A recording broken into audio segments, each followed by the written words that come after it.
Hello friends, today I'm going to talk to you about influence and why some people are better at this and some are not. We will find out the secrets of creating influence at will. We will discover some practical tips to change your influencing skills forever. Are you ready? So let's get started.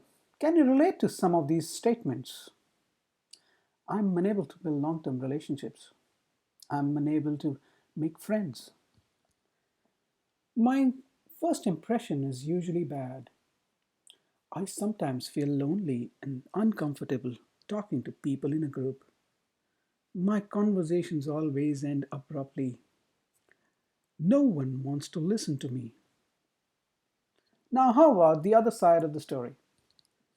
Have you ever met someone and after 10 minutes of talking felt like you've known this person forever? Are there people you just naturally feel comfortable with and others with whom you didn't seem to hit it at all? Would you like to know about a technique that can help you make that connection? Get in sync with someone? Get people to like you so that your message gets heard most of the time. Wouldn't it be useful to build a relationship or a connection that would help you bridge that gap? I would. Yes, of course. If I could show you at least three things that you could start doing today, that would make a difference. Wouldn't you care? What about having an option to change your influencing skills forever? So let's dig in and find out more. What is influence? According to the dictionary, influence is defined as to affect or change how someone or something develops, behaves, or thinks. Let me explain that. Influence has long been associated with communication, and usually the meaning of communication is the response you get. What do I mean by that? Consider this scenario. You're speaking to a friend or a known associate, or maybe even a family member. You talk to this person and there's no response. You can feel that there is a bridge between you and them. And the more you say, the less the other person wants to know. What is happening here? Is this communication? What do you think?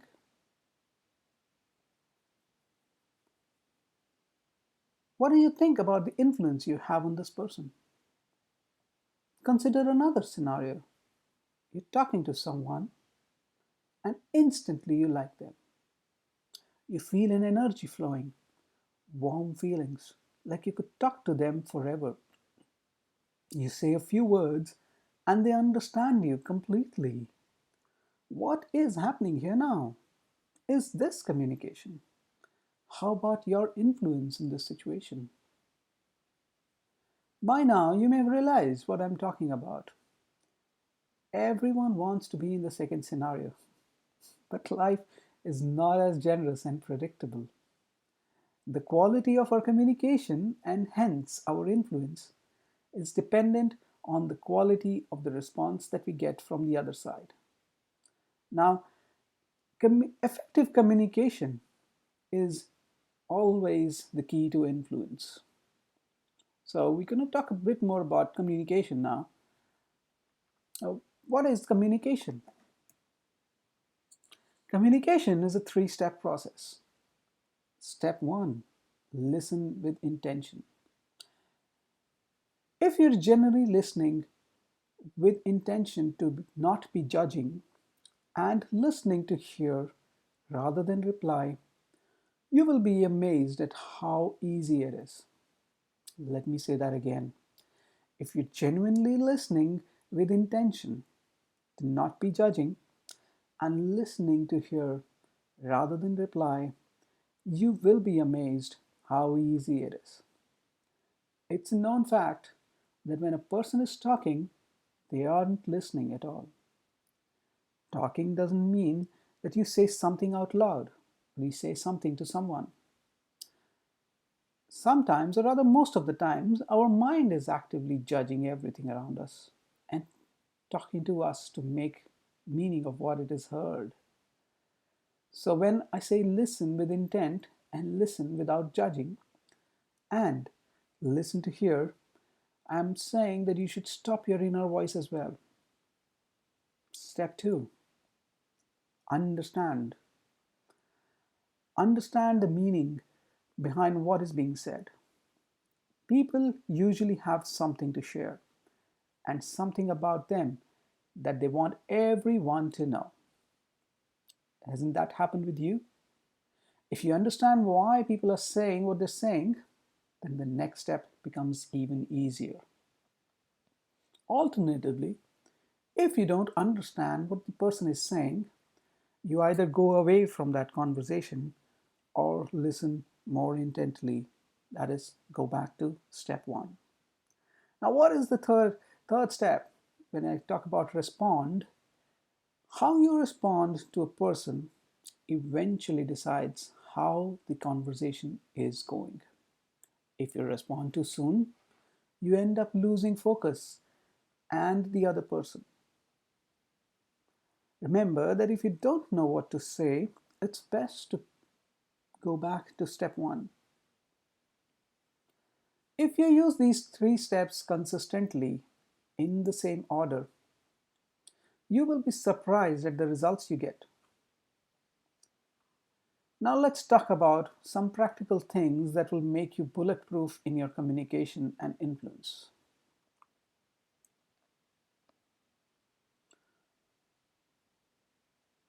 There are Have you wondered what makes communication effective? There are four things to know here. Body language, also known as physiology of our body, the tonality of our voice or how we say something, the words we say, and rapport.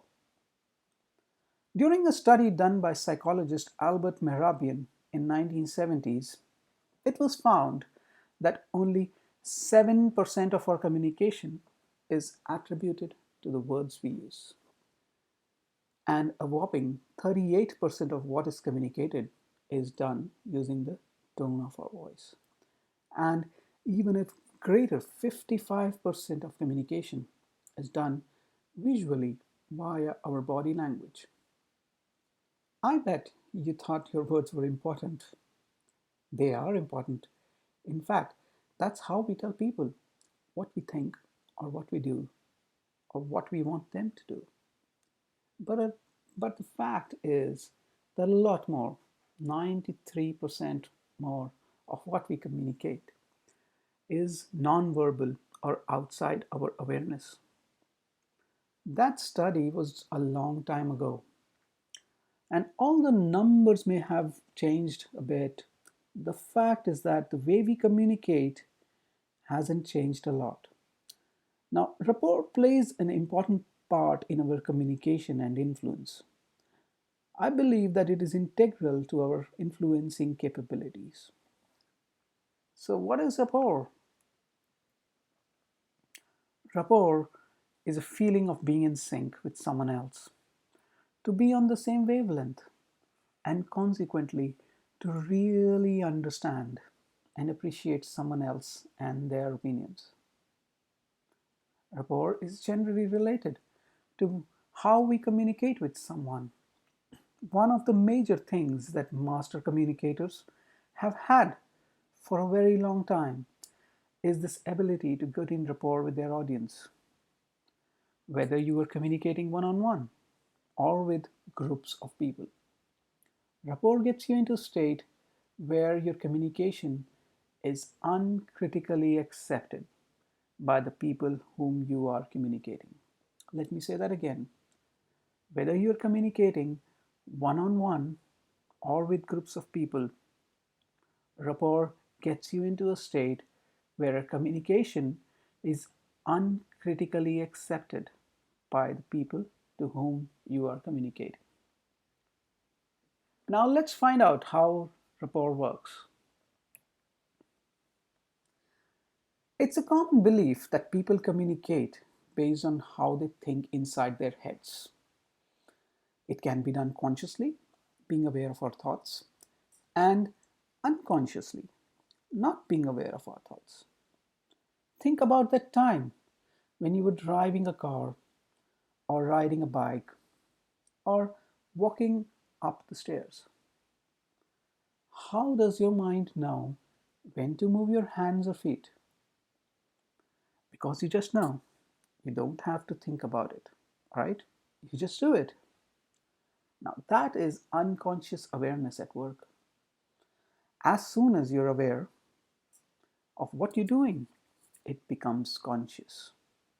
Now, the most effective communication is one where both conscious and unconscious awareness are involved.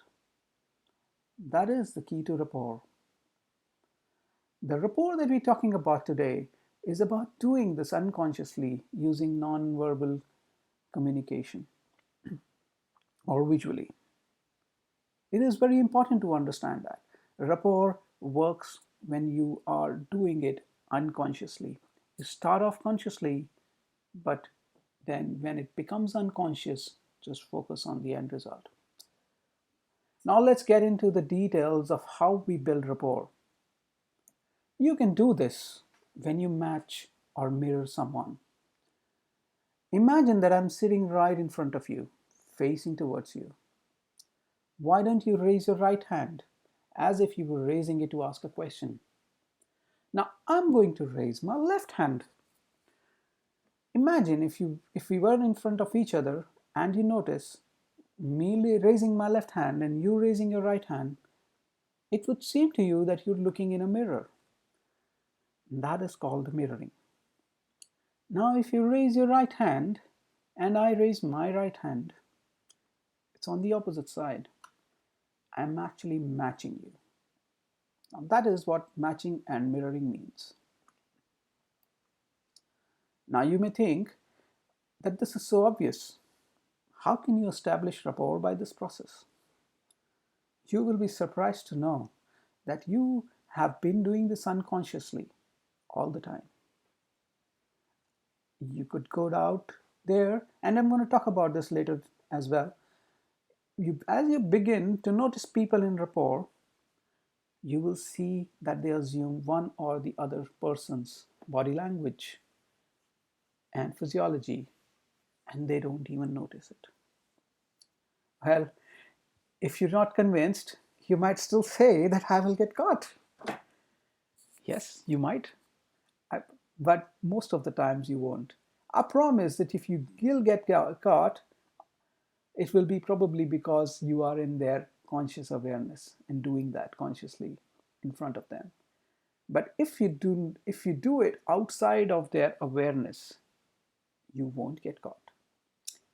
All you need to do is make it subtle and very, very gentle. For example, if I'm talking and making expansive gestures like raising my hands, and you do the same things while I'm talking, it will be in my awareness, and I will probably say, what's going on? Why are you copying me? But if I'm done talking and you start your talking, and after just 1 or 2 minutes, you start doing the same gestures that I did, I may not notice it at all because I'm focusing on what you're saying and not focusing on your gestures. Now remember, kids from ages 1 to 7, they mimic and copy their elders. They are unconsciously trying to build rapport. Nobody taught them this. It is an inbuilt human thing. You catch them doing it, right? Because you are expecting it. But no one expects grown-ups to do the same. Once rapport is established, you will realize that either you or your friend will shift into each other's state. But the process to get into matching and mirroring needs to be subtle. Rapport is a wonderful thing when you need it, when you simply want to get your message across and be able to communicate to people. So what do you have to do to match and mirror?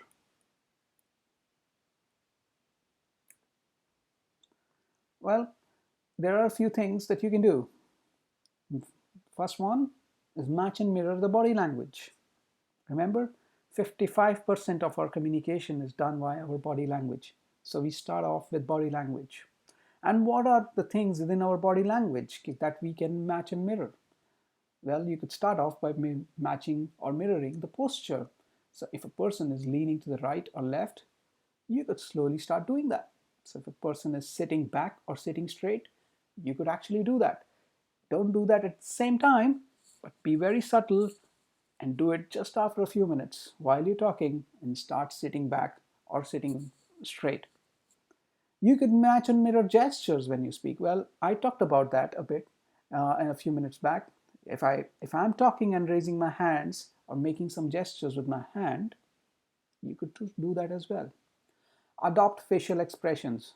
Well, I wouldn't match and mirror a person who's grinning at me or making ugly or some wild gesture facial expressions. But what is the most common facial expression that we generally adopt? Well, smile. Have you realized that if someone smiles at you, it is very difficult for us to not do the same thing back? This was one of the classic examples of establishing rapport. Now, doesn't our conversation become easier after that? The last one, match the breathing rate. Well, this is a very powerful technique. When a person is speaking, they are always breathing out. Now, if you want to establish rapport using breathing rate, you can actually see when the person is speaking, you could actually start changing your breathing rate to breathe out when the person is talking, always. And slowly you will see that the person will become comfortable. Now, have you heard of speakers or trainers who ask people to stand up and take a relaxed deep breath? What are they doing? They are establishing rapport, because what happens is when a lot of people are actually doing the same thing, it becomes easier for everybody to understand each other. What's next? Voice matching. You can match the tone of your voice. Listen to the pitch of the voice and shift your tonality and tempo, and that can help build rapport. For example, if somebody is talking in a very high pitch and you're not talking to them in that high pitch, it's going to be very uncomfortable.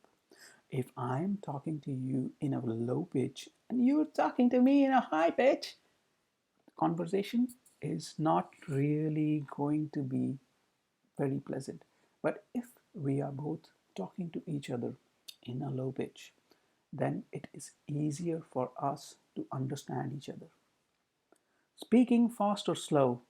Now, if I had to start speaking out very fast and you were not really thinking about it, and you always speak slow and I speak very fast, then it's going to be really difficult for you to understand what I'm talking to say. Versus if I am speaking very slowly and you start speaking very fast, it is not going to be comfortable. But if you speak if you speak at the same speed as I do, then we both can really understand each other and we can start establishing that rapport. What about monotone or melodious? Now, monotone is like a computer's voice speaking to you. An example of monotone could be, I am making this webinar today to help you understand what does rapport do, what does influence, how does influence happen, and how your communication can be improved. Now, if I am talking to you in monotone, if you like to hear monotone, you will really like what I am talking about. If you don't, then this conversation is going to be really uncomfortable to you. Now, that is an example of a monotonous voice. But if I was talking to you in a melodious voice, how do you think you're going to react to this melodious voice if you don't enjoy it? But you will realize there are a lot of people out there who like to be melodious when they are talking to you. Now, that's an example of a melodious versus monotone. Now, there is definitely a difference. Now, if you want to establish rapport with people using just voice matching, you could match the voice. Remember, you need to make it very subtle. Now, loud and soft is similar. If a person is talking very loudly, then it means that they really want other person to talk loudly. Now, if and it's the other way as well. Now, you need to be careful about situations where you talk loudly or softly, and I will leave you to the best judgment where you can do that. Moving on, how do we use our words? Well, we can utilize other person's words. Matching keywords is very useful here. While talking to someone, you can note down important keywords that the person is using and then utilize them. Give them 3 to 5 minutes and then feed it back. You will be surprised at how quickly they begin to understand and appreciate you. This is a really good example of how you can establish rapport by using your words. Finding common experiences and associations. Well, it's a known fact that people who are like each other. Now, have you been to a group or a place where people get together and they go, "Hey, where did you go to school?" Or "Where company did you work from?" Or "Which city are you from?" Now, they try to find common experiences, and as soon as there is something common, you become instant buddies. Well, that's an example of how to establish rapport, and we do that all the time. Now, to summarize, with rapport, you have greater communication with people, regardless of the content, in a way that your message will be heard and get through. Let me say that again.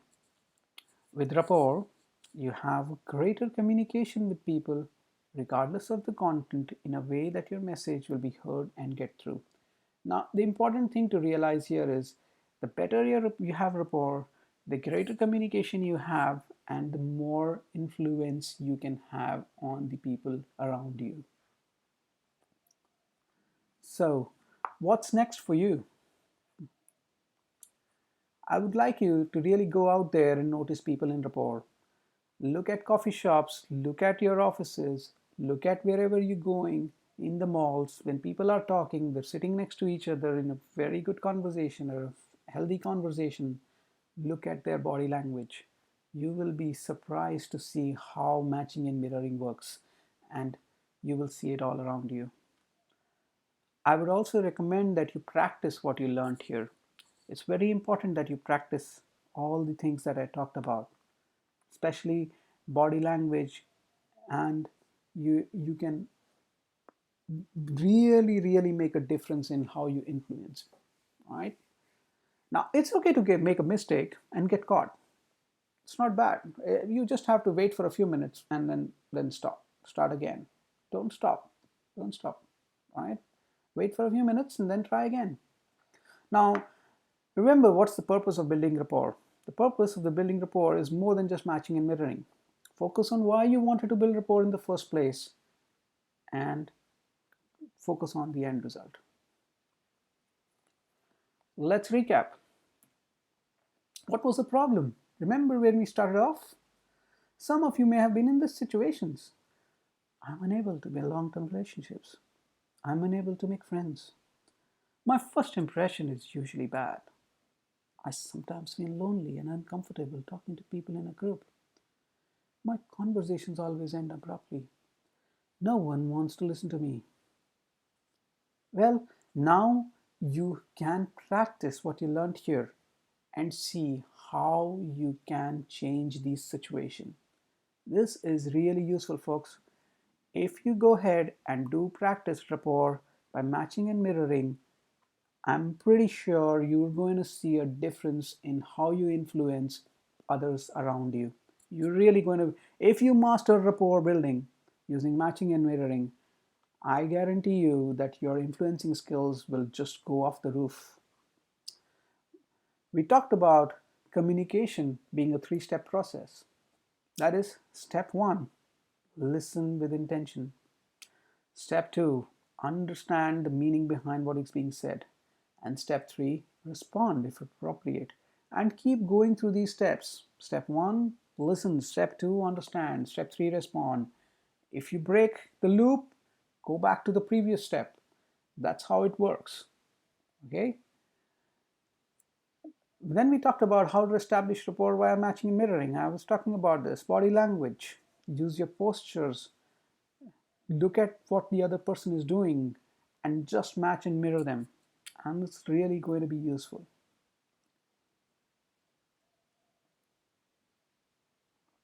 We talked about communication effectiveness using body language, tone of our voice, the words we say.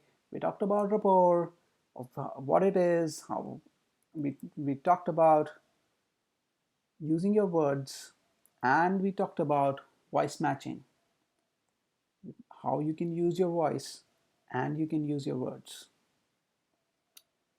That's all I have for today. I hope you learned something new and will use this information for your benefit. Thank you.